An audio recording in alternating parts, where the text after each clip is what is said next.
Le voyage d'Éric le Rouge, découverte du Groenland. Dans les terres froides et rugueuses de l'Islande, vers la fin du Xe siècle, vivait un viking féroce et aventureux du nom d'Éric le Rouge. Avec ses cheveux et sa barbe d'un rouge flamboyant, Éric était un homme d'une grande ambition et d'un courage qui l'avait souvent conduit à des ennuis et à des aventures tout aussi remarquables. Éric était originaire de Norvège, mais sa famille avait été exilée en Islande à cause de l'implication de son père dans un meurtre. En grandissant dans l'environnement rude de l'Islande, Éric développa une volonté forte et une soif d'exploration. Son propre tempérament fougueux l'avait conduit à un nouvel exil, cette fois d'Islande, suite à une série de disputes violentes et de meurtres. Banni d'Islande pour 3 ans, Éric faisait face à une décision redoutable. Il pouvait soit succomber à son destin, soit saisir l'opportunité de découvrir de nouvelles terres. Fidèle à sa nature, Éric choisit la deuxième option. Il avait entendu des récits sur une terre mystérieuse à l'ouest, racontés par des marins qui étaient allés loin de chez eux.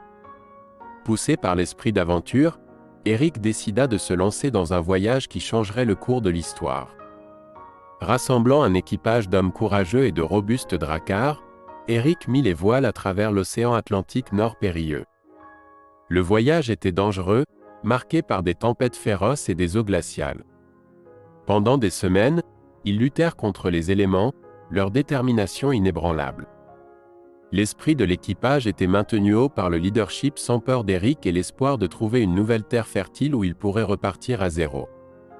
Un matin clair, après des semaines de navigation ardue, Éric et son équipage aperçurent une vaste côte glacée. Ils avaient atteint la terre qui serait connue sous le nom de Groenland. En s'approchant, le paysage révéla un mélange de glaciers imposants et de vallées verdoyantes, bien plus hospitalières qu'ils ne l'avaient anticipé. En explorant cette nouvelle terre, Éric fut frappé par son potentiel.